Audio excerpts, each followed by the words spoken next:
안녕 여러분. 자, 이번 시간에는 우리가 이제 흙은의 발음은 흙으니까에 관련된 내용이에요. 자, 이거는요 이제 저번 시간에 우리가 배웠던 거 있었죠. 이거 자, 음절의 끝소리 규칙이라고 해서 가느다란 물방울 그리고 자음군 산수라 현상이라고 해서 어쨌든 받침소리가 어떻게 발음나느냐에 대해서 우리가 공부를 했었잖아요. 자, 이거랑 연관을 시켜서 이제 받침소리가 연음이 되느냐 안 되느냐에 관련된 내용이에요. 자, 연음이라는 것은 바로 연달아서 소리가 이어지는 것을 연음이라고 하는 겁니다. 자, 그러면 페이지는 112페이지부터 어디지? 바로 여기 밑에 113페이지까지 내용이네요. 자, 그럼 교과서 내용으로 들어가 보도록 해요. 자, 그럼 역시 교과서 112페이지부터 113페이지까지 이제 내용 요약 정리된 거를 같이 보도록 합시다. 여러분, 이 부분 있죠? 여기 형태에서 어근 접사, 이거는 교과서에 다 있죠? 교과서 어디에 있습니까? 113페이지를 여러분들 펼쳐보시면 책에 나와 있을 거예요. 펼쳐볼까요? 여기 나와 있죠? 여기. 자, 이 부분을 우리가 이제 같이 한번 봐요. 자, 어근과 접사라고 나와 있죠. 자, 어근과 접사라고 맨 처음에 나와 있는데, 어근이라는 것은 여러분들 이제 나중에 뭐 이제 단어 공부할 때, 단어를 만들 때는 이제 뭐 합성어하고 파생어, 단일어 뭐 이런 것들이 있다고 배워요. 그거는 이제 그거 배울 때 이제 구체적으로 보시면 되고, 어쨌든 단어라는 것을 만들 때요. 특히나 이제 어근이랑 접사라는 개념이 이제 나오게 되는데요. 그냥 여러분들은 이제 여기서 공부해야 될 건 뭐냐면, 이제 실질적인 의미를 가지고 있느냐, 이제 없느냐만 여러분들이 보시면 되는 거예요. 자, 그러면 이 부분에 실질적인 의미를 가지고 있느냐 없느냐에만 중점을 두고 한번 보도록 합시다. 자, 이게 단어인 거죠? 단어. 자, 그러면 여기에서 지우개라는 단어가 있는데, 지우개라는 단어에서 가장 실질적인 의미는 뭐예요? 지우개는 지우는 거잖아. 그렇지? 그럼 지우다라는, 원래 이거는 어떤 거냐면 바로 지우다에다가 그리고 이제 개가 합쳐져서 만들어진 거예요. 개가 합쳐져서 만들어진 거거든요. 그러니까 여기가 가장 중점적인 의미가 되겠죠. 자, 이렇게 단어에서 가장 중심되는 이 의미를 뭐라고 하냐면 어근이라고 합니다. 자, 이 근자는요, 뿌리예요, 뿌리. 우리가 저번 시간에 배웠던 거는 단어가 변할 때는 뭐라고 그랬죠? 그거 용언이라고 했죠. 용언에서는 변하지 않은 앞부분을 어간이라고 했잖아요. 단어에서는 실질적인 의미를 가지고 있는 핵심 의미를 바로 어근이라고 해요. 말의 뿌리라고 하는 거죠. 그렇든 어쨌든 여러분들 볼 때요, 손이라든가 지우다라든가 어른이라든가 라고 하는 거는 어때요? 전부 다 실질적인 어떤 의미를 가지고 있죠. 자, 일단은 이것만 기억을 하시면 돼요. 실질적인 의미를 가지고 있는 거구나, 어근이라는 것은요. 자, 그리고 넘어가서 이제 접사라는 것은 아까 지우개에서 이 부분에 해당이 되는 거겠죠. 자, 이걸 보시면 이제 혼자 쓰이지 않고 어근이나 단어에 붙어서 새로운 단어를 만드는 부분이다. 그래서 어근이나 단어 앞에 붙는 건 접두사, 접미사가 있다라고 하는데, 이제 접미사, 접두사 같은 경우에는 이제 접사의 앞부분에 붙는 접사를 접두사라고 하는 거고, 뒷부분에 붙는 접사를 바로 접미사라고 하는 겁니다. 자, 이번 시간은 접사를 공부하는 시간이 아니기 때문에 이제 자세하게 설명하지는 않고요. 보시면은 일단 지우개에서 아까 메인 의미는 뭐라고 하지? 바로 지우다라는 게 아주 중점적인 의미라고 했죠. 얘는 어떤 실제적인 구체적인 의미를 가지고 있는 거죠. 근데 얘는 실제적인 구체적인 의미를 가지고 있니? 가지고 있지 않죠. 의미가 아예 없다기보다는 실제적인 의미를 가지고 있는 것에 비해서 바로 어떤 의미만 가지고 있는 거야? 바로 문법적인 의미만 가지고 있는 거예요. 실질적인 의미는 가지고 있지 않은 거죠. 문법적인 의미는 뭐니? 아까 지우다였죠. 원래 지우다에서 막 자세하게 할 필요는 없는데 그냥 이건 또 그냥 그렇구나 보세요. 자, 지우다라는 용언에다가 개가 붙어서 지우개라는 명사가 이렇게 됐잖아요. 그러니까 이렇게 바꿔주는, 명사로 바꿔주는 문법적인 의미를 가지고 있구나, 이제 뭐 이런 건데, 이거는 뭐 그냥 그렇구나 하고 보시고, 여러분들이 이제 중점적으로 봐야 될 거는 지우개에서 요 앞부분에 지우다라는 게 실질적인 의미를 가지고 있구나, 구체적인 의미를 가지고 있는 부분이구나. 개라는 것은 그냥 문법적인 의미를 가지고 있구나, 앞에 지우다에 비해서는 실질적인 의미를 가지고 있지 않구나, 이것만 보세요. 자, 그리고 하나 더, 형태소라는 것들은 교과서에 나와 있죠. 기절하시면 안 돼요. 자, 형태소라는 것은 바로 뜻을 가지고 있는 것 중에 가장 작은 말의 단위예요. 그래서 여러분들 이런 문장이 있다고 생각을 해보세요. 쪼개볼까? 자, 민수가 그리고 책을 읽었다, 이런 식으로 쪼개봤는데요. 자, 앞에 것만 볼게요. 자, 민수가를 쪼갰어. 자, 그리고 민수를 다시 쪼갤 수 있나요? 민수를 쪼개서 민하고 수를 쪼갤 수 있나요? 쪼갤 수가 없죠. 자, 가장 잘 쪼개봤는데 가장 작게 쪼개진 의미의 단위는 뭐야? 민수하고 가로 쪼개지는 거잖아요. 요 부분 앞에서는. 그쵸? 자, 그래서 민수, 이거는 형태소, 이거는 형태소. 이렇게 되는 겁니다. 자, 의미가 가장 이제 쪼갰을 때 남아있는 가장 작은 단위를 우리 형태소라고 하는 거예요. 근데 형태소에서도 여러분들 이제 뭐 이거를 지금 공부하는 시간이 아니기 때문에 일단 실질적이고 구체적인 의미를 가지고 있느냐 아니면 문법적인 의미를 가지고 있느냐, 그러니까 얘에 비해서는 의미를 가지고 있지 않느냐, 이것만 구분을 하세요. 자, 그러면 민수하고 가 중에서는 어떤 게 구체적이고 실제적인 의미를 가지고 있나요? 바로 이 부분이죠. 민수라는 부분이잖아. 민수 누구요? 얘가 민수, 쟤가 민수. 이렇게 구체적인 어떤 대상을 가리키고 있죠. 아, 형태소라는 것은 의미를 가지고 있는 건데 실질적인 의미를 가지고 있다, 구체적인 의미를 가지고 있는 것을 실질 형태소라고 하는구나. 민수 같은 거. 자, 아니다. 실질적인 구체적인 의미는 아니지만 어떤 문법적인 의미를 가지고 있는 거. 자, 그거를 우리가 형식. 자, 그러니까 의미를 가지고 있으니까 형태소지만 형식적인 의미, 자, 문법적인 의미를 가지고 있다. 그러니까 얘는 어땠다는 거야? 얘에 비해서 구체적인 의미는 구체적인 의미나 실질적인 의미는 가지고 있지 않다. 이렇게 파악을 하셔야 되는 겁니다. 아시겠죠? 그러니까 얘는 구체적인 의미, 실질적인 의미 있다. 얘는 구체적이고 실질적인 의미를 가지고 있지 않다. 얘에 비해서 없다. 라고 얘에 비해서 항상 상대적으로 생각해야 돼. 그러니까 민수에 비해서는 가가 실질적인 의미를 가지고 있지는 않잖아. 얘가 더 구체적이죠. 비교를 해보면 그렇게 파악을 하셔야 되는 겁니다. 자, 여기서는 형태소 뭐 어근 접사를 공부하는 시간이 아니니까 의미를 가지고 있느냐, 구체적이고 실질적인 의미를 가지고 있느냐, 아니면 그런 것들을 가지고 있지 않느냐, 그런 걸 가지고 있지 않고 문법적인 의미만을 가지고 있느냐, 이것만 여러분들이 제대로 파악을 하고 계시면 되는 겁니다. 필기로 와서요. 선생님 왜 그렇게 너무나 계속 자세하게 앞에서 의미를 가지고 있냐, 가지고 있지 않냐 라는 것을 얘기했을까요? 자, 이런 걸 보는 거죠. 자, 여기서는요. 뭘 보냐면 바로 받침으로 끝나는 말 뒤에요. 바로 무엇이 붙냐면 모음으로 시작되는 말이 붙는답니다.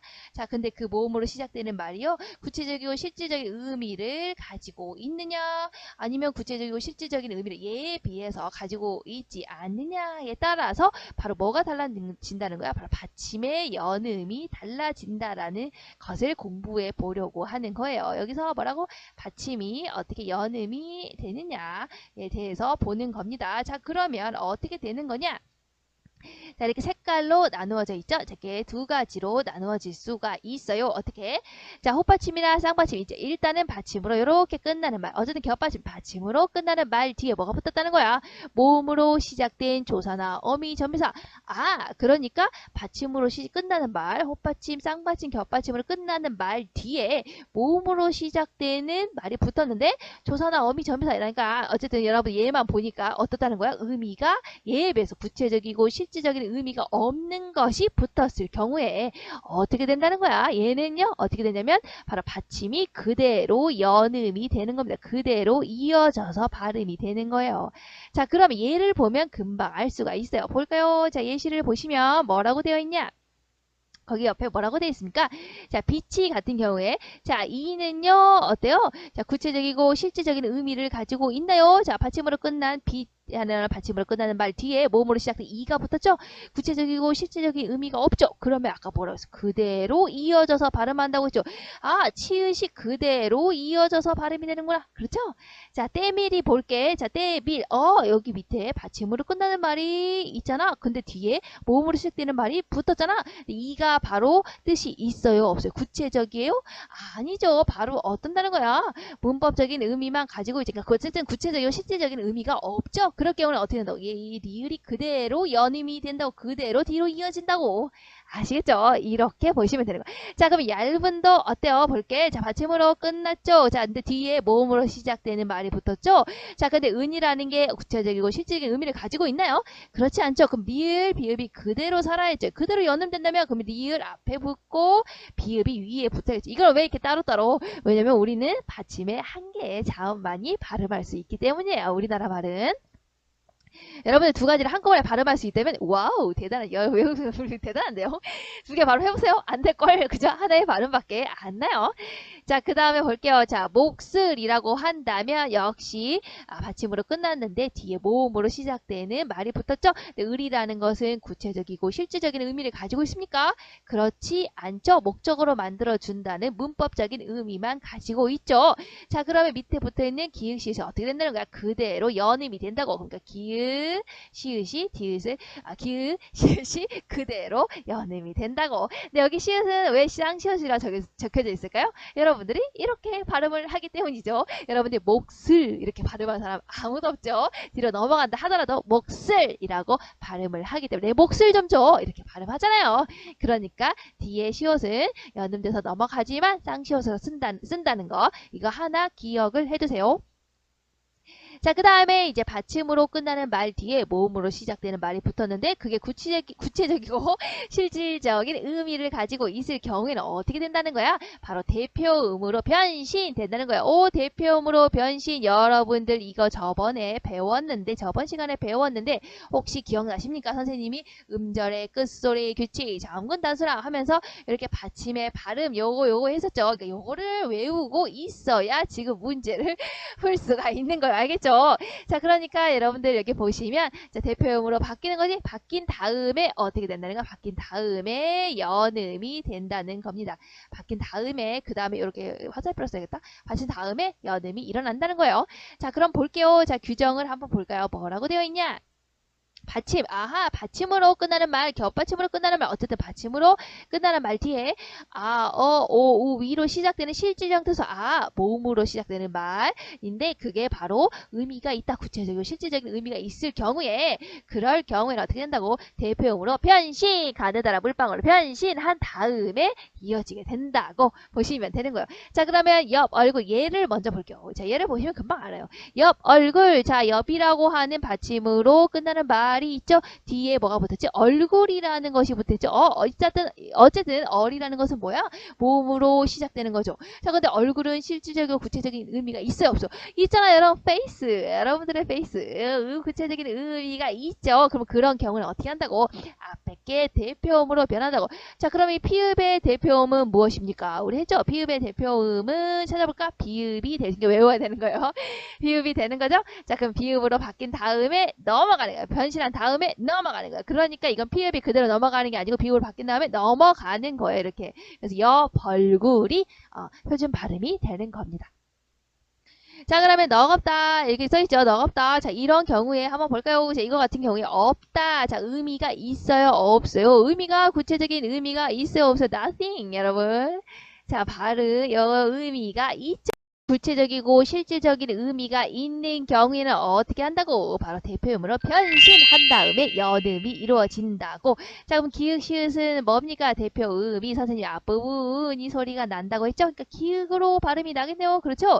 자, 그러면 기역으로 발음이 난다. 그게 그대로 이렇게 연음이 된다. 대표음으로 바뀐 다음에 연음이 된다. 그러니까 뭐가 되니? 바로 너겁다가 되겠죠. 아시겠죠?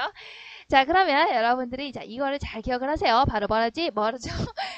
받침으로 끝나는 말 뒤에 모음으로 시작되는 말이 붙는데 그 모음으로 시작되는 말이 구체적인 의미나 실질적인 의미가 있는 경우에는 대표음으로 변신한 다음에 연음이 된다는 거. 자, 받침으로 끝나는 말 뒤에 모음으로 시작되는 말이 붙었는데 그것은 구체적이고 실질적인 의미를 가지고 있잖아. 얘에 비해서요. 위에 거에 비해서 실질 형태소에 비해서요. 그럴 경우에는 그냥 그대로 연음이 된다. 이렇게 정리하면 되겠네요.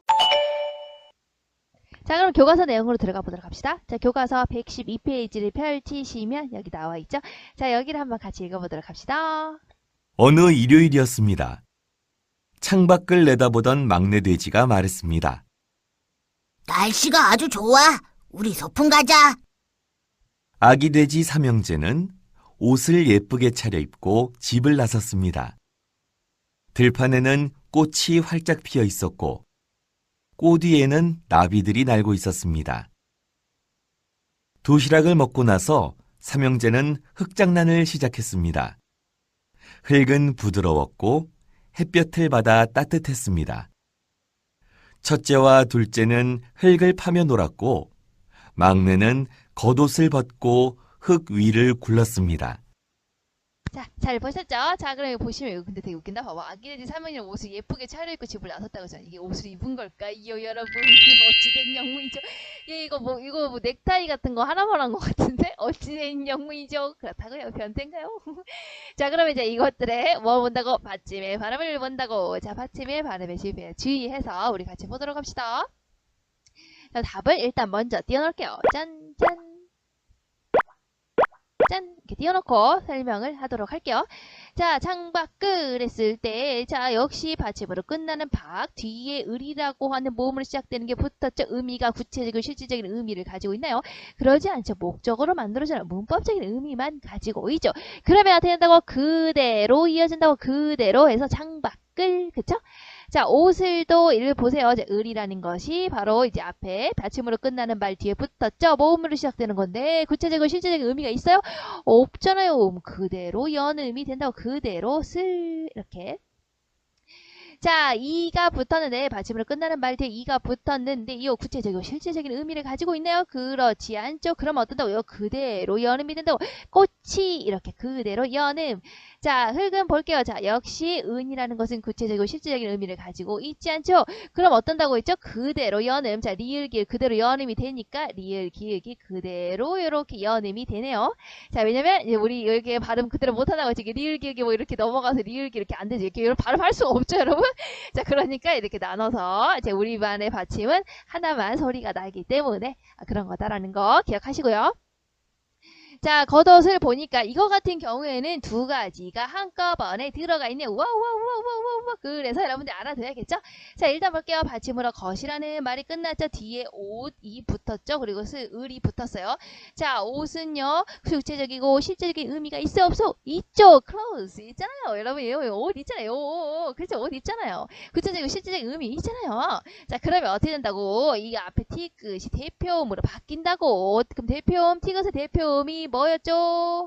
티귿의 대표음은 디귿이었잖아요. 자, 그러니까 이 디귿으로 변신한 다음에 연음이 되니까 어허이 도가 되겠죠? 자, 그럼 옷하고 을을 볼게요. 역시 받침으로 끝나는 말 뒤에 을이 붙었죠. 자, 그러면 요 시읒은요 그대로 연음이 되는 거겠죠. 왜냐면 을이라는 것은 구체적이고 실질적인 의미를 가지고 있지 않죠. 그대로 연음이 돼서 슬 이렇게 되는 거랍니다. 두 가지가 한꺼번에 들어가 있으니까 잘 기억을 해두세요. 자, 그 다음에 옆에 113페이지로 넘어가서 이제 규정을 같이 보도록 합시다. 표준 발음법 제13항. 자, 역시 이제 앞에 거 내용을 그대로 이제 풀어서 규정으로 쓴 거죠. 헛받침이나 쌍받침이 이제 받침으로 끝나는 말이 어떻다고 모음으로 시작되는 말이 붙었는데 조사, 어미, 전미사 어쨌든 이것들은 다 뭐라고? 바로 구체적이고 실질적인 의미를 가지고 있지 않은 거. 그럴 경우에는 어떤다고? 그냥 그대로 연음이 된다라는 걸 이렇게 어렵게 풀어서 써놓은 거예요. 자, 그럼 볼까? 나지 했을 때 받침으로 끝나는 말 뒤에 이가 붙었죠. 이는 구체적이고 실질적인 의미를 가지고 있지 않죠. 그럼 그대로 연음, 지읒이 그대로 연음. 자, 까까 붙었는데 아가 구체적이고 실질적인 의미 없죠. 자, 그럼 상기억이 그대로 연음, 까까 이렇게. 자, 그 다음에 덮이다 했는데 역시 여기 앞에 이가 이다. 여기 어쨌든 여기 구체적이고 실질적인 의미를 가지고 있지 않다. 자, 그러면 요거 그대로 연음. 그래서 피가 그대로 연음이 돼서 덮이다가 되는 거네요. 자, 뒤로 넘어가서 자 보시면 자 겹받침이 모음으로 시작된 역시 똑같죠. 받침으로 끝나는 말이 모음으로 시작된 조사 어미 역시 이거 뭐야 구체적이고 실질적인 의미를 가지고 있지 않은 경우에는 된다고 바로 뒤에 것만을 음절 처수로 옮겨서 발음한다. 이게 그대로 연음이 된다라는 것을 보여줍니다. 자, 그럼 볼까요? 어떻게 된다는 거야? 일단 달글은 구체적이고 실질적인 의미 없죠. 그러면 이것이 그대로 연음이 된다고 어떻게 달글 기을 리을 기을 그대로 살려서 이렇게 쓴다고요. 자, 이것도 없죠, 의미가? 자, 그러면 니은짓이 그대로 살려있다고 니은짓 이렇게 구체적으로. 자, 그 다음에 여기 이가 의미 없잖아. 구체적이고 실질적인 의미. 그럼 이것을 살린다고. 리을비읍을 살리면 어떻게 된다고? 리을비읍 이렇게 된다고. 자, 값을 해서 을이 구체적이고 실질적인 의미가 없죠. 그러면 비읍, 시읒을 살려서 쓴다고 해서 비읍, 시읒. 그런데 시읒 같은 경우에 여러분들이 값을 이렇게 말하는 사람이 아무도 없죠. 나 값을 좀 쳐줘. 뭐 아무도 안 그러잖아. 값을 좀 쳐줘. 이렇게 뒤에 걸 다 된 소리로 모든 사람이 발음을 해요. 자, 그러니까 여기 시읒이 넘어가는 경우에는 바로 된 소리다라는 것을 여러분들이 잘 기억을 하시면 되는 겁니다. 자, 그 다음 넘어가서 짠! 자, 표준발음법 제15항을 봅시다. 자, 받침 뒤에, 자, 역시 받침으로 끝나는 말 뒤에 모음, 아, 오, 우, 이 들로 시작되는 실질 형태소가 연결. 아하, 이제 구체적인 실질적인 의미가 있는 경우구나. 그럴 경우는 어떤다고? 대표음으로 변신한 다음에, 그 다음에 뒤에 뒤 음절 첫 소리로 옮겨서 발음한다. 이게 변신한 다음에 연음이 이루어진다고요. 아시겠죠? 자, 그러면 볼게요. 밭 아래가 붙어 있죠. 그러면 저 아래라는 것은 구체적이고 실질적인 의미를 가지고 있죠. 그러면 이 티귿이 어떻게 한다고? 변신한다고. 티귿을 변신하면 뭐가 된다고? 디귿으로 변신하게 되죠. 그런 다음에 연음, 그쵸? 자, 맛없다 라고 했을 때, 자, 구체적이고 실질적인 의미 nothing 있죠? 자, 그러면 열시옷은 대표음으로 변해서 뭐로 변하지? 디귿으로 변한 다음에 연음, 그래서 맛없다, 그쵸? 자, 옷도 역시 구체적이고 실질적인 의미가 있죠. 그러면 티귿이 변하죠. 뭐라고? 바로 디귿으로 변하죠. 그 다음에 연음이 되죠. 그래서 겉옷 이렇게. 자, the hot 웃음 보세요. 웃음은 의미가 있죠. 하하하 웃음 이 의미가 있잖아. 자, 그러면 시읒이 어떻게 변한다고? 디귿으로 변하죠. 변한 다음에 연음이 일어나죠. 그러니까 hot 웃음. 자, 그 다음에 꽃 위라고 했을 때 위라는 것은 구체적이고 실질적인 의미가 있죠. 위아래, 위아래 있죠? 자, 그럼 어떻게 치읓이 변하지? 자, 그 대표음으로 변하면 뭐가 되지? 디귿으로 변하죠. 변한 다음에 연음, 그래서 꽃 뒤로 발음이 나게 되는 겁니다. 자, 그러면 여기 뒤로 또 넘어가서 자, 겹받침의 경우에는 그중 하나만을 옮겨 발음한다. 역시 이제 나눠보는 거야. 자, 닭 앞에라고 했는데, 자, 여기 두 개로 나눠지네. 자, 닭, 받침을 끝나는 말 뒤에 앞을 볼까? 앞만 볼게요. 자, 앞은 구체적이고 실질적인 의미를 가지고 있죠. 자, 그러면 얘는 대표음 뭐로 나는 거죠? 얘는 고보팔이잖아. 리을이 앞에 붙어. 그럼 기역으로 소리 나겠네. 변신한 다음에 연음이죠. 그래서 다 가가 되는 거고, 뒤에 애는 구체적이고 실질적인 의미가 있어 없어? 없죠. 그러면 티귿이 그대로 연음에서 다가 패가 되겠죠. 자, 값어치를 볼게요. 자, 여기 어치는요, 굉장히 특이한 케이스랍니다. 지금은 어치가 딱히 의미가 있다고 보지 않죠. 그러니까 지금 현재 국어사전에서는 어치를 전미사로 다루고 딱히 뭔가 실질적이고 구체적인 의미를 가지고 있다고 현재는 보고 있지 않아요. 여러분들 뭐 기억나는 거 있어요? 어치 하면 뭐 딱 떠오르는 거 있어요. 옷처럼 딱 떠오르는 거 있어요. 민수처럼 떠오르는 그런 게 있어요? 없죠. 하지만 이 말은 역사적으로 실질 형태서로 쓰였을 가능성이 아주 높다라고 봐서 의미가 있다라고 보는 겁니다. 그럼 이런 경우에는 우리가 표준 발음을 정할 때 있었죠. 두 개가 헷갈릴 경우에는 전통성과 합리성을 고려해서 표준 발음법을 정한다. 뭐 그거 있었죠? 이런 경우에는 과거에 의미가 있었으니까 의미가 있다라고 본다라고 하니까 이거는 바로 전통성을 고려해서 표준 발음을 정한 거라고 생각할 수가 있겠네요. 그렇죠? 자, 그러면 요 여기서 의미가 있다라고 본다면 얘는 뭐 해야 되는 거야? 변신을 해야 되는 거잖아. 변신하면 뭐가 되는 거예요? 대표음이 바로 비읍으로 변신한 다음에 연음이 되니까 바로 소리가 값어치가 되는 겁니다. 오호. 자, 그 다음으로 자, 다음 내용을 바탕으로 해서 1의 밑줄 친 부분을 바르게 발음했는지 확인해 봅시다. 짠! 자, 이 헷갈리는 발음은 내서 써놓은 거예요. 자, 그럼 꼬치 같은 경우는 이가요 어떤 거라고 그랬지? 자, 구체적이고 실질적인 의미를 가지고 있지 않죠? 자, 그러면 어떤다고? 그대로 연음이 이루어지게 되죠. 그대로 이어지는 거니까 바로 치읓을 살려야겠죠? 그래서 꼬치라고 이렇게 발음. 자, 그 다음 흙은 볼게요. 역시 은이라는 것은 구체적이고 실질적인 의미를 가지고 있지가 않죠. 그러면 어때? 얘를 그대로 살려서 연음을 하겠죠. 리을 기역 살리면 어떻게 된다고? 리을 기역으로 이렇게 살려서 발음을 하는 게 맞는 게 되겠죠. 이어서 밑에 문제를 여기 같이 보도록 합시다. 역시 답을 먼저 띄워놓고 설명해 줄게요. 자, 답을 먼저 띄워놓고 그러면 볼게요. 자, 무릎이 까졌어. 역시 받침으로 끝났는데 뒤에 이가 어떤 의미를 가지고 있나요? 그렇지 않죠? 자, 그러니까 이 피읍이 그대로 연음이 돼서 무릎이. 자, 여덟비다. 이렇게 했을 때 어떤다고 구체적인 의미를 가지고 있지는 않죠? 그러니까 리을 비읍이 그대로 연음이 돼서 리을 비읍. 그쵸? 자, 으로 해서 역시 구체적이고 실질적인 의미가 없죠? 그럼 얘를 살려야겠네. 그대로 연음되야겠네. 자, 그러면 칠그로가 되겠죠? 자, 부엌에서 역시 구체적이고 실질적인 의미가 없죠. 그럼 얘 그대로 살려야겠네. 자, 그러면 부엌에서. 그쵸? 자, 우더른의 말씀을 잘 새겨 들어야 해. 자, 이렇게 쪼개기잖아. 자, 그러면 어른 봤을 때 여기 받침이 있는 말이죠. 뒤로 넘어요. 어른은 실질적이고 구체적인 의미가 있죠. 자, 그럼 요 시읒은 뭐로 바뀌는 거야? 디귿으로 바뀐 다음에 넘어가겠죠. 그래서 우더 여기 됐죠? 자, 그런데 이거 여러분 기억나세요? 자, 이 으 발음 기억나시나요? 이 으가 뭐죠? 바로 조사인 으죠. 왜냐면 우더른에서 분리가 돼, 안 돼? 분리가 되죠. 뭐하고? 우더른 따로, 으 따로 분리가 되죠? 왜냐면 조사잖아. 조사 기억나요? 조사는 어떻게 발음이 난다겠죠? 으 발음도, 으와 으 발음도 된다고 허용하고, 원칙이고, 그 다음에 에 발음도 허용을 한다. 두 개가 이렇게 다 되는 거죠. 자, 그러면, 자, 일단 이 으라는 것은 발음했고, 그 다음에 으는 우리가 또 어때? 구체적이고 실질적인 의미를 가지고 있나요? 가지고 있지가 않죠. 그러면 그대로는 니은이 그대로 연음이 되겠죠. 그래서 여기 니은이 그대로 연음, 이 니은이 그대로 연음이 된 거. 그러니까 이거 보시면 어때? 자, 여러 가지가 한 3가지 정도가 들어가 있다라고 여러분들이 보시면 되겠네요. 자, 그럼 요 앞부분으로 넘어서 자 볼게요. 흙은의 발음은 흙은일까 흙은일까 뭘까요? 자, 받침으로 끝났죠. 뒤에 은이 어떤 실질적인 구체적인 의미를 가지고 있어요. 가지고 있지 않죠? 그럼 얘를 살려서 그대로 연음이 돼야겠죠. 리을 기억을 살리면 어떻게 됩니까? 바로 흙은 이렇게 발음하는 게 맞겠죠? 답은 이게 되겠네요. 자, 여기까지 하게 되면은 우리가 이제 112페이지부터 113페이지까지 내용을 전부 다 했어요. 여러분들 수고했고요. 다음 시간에 뵙겠습니다.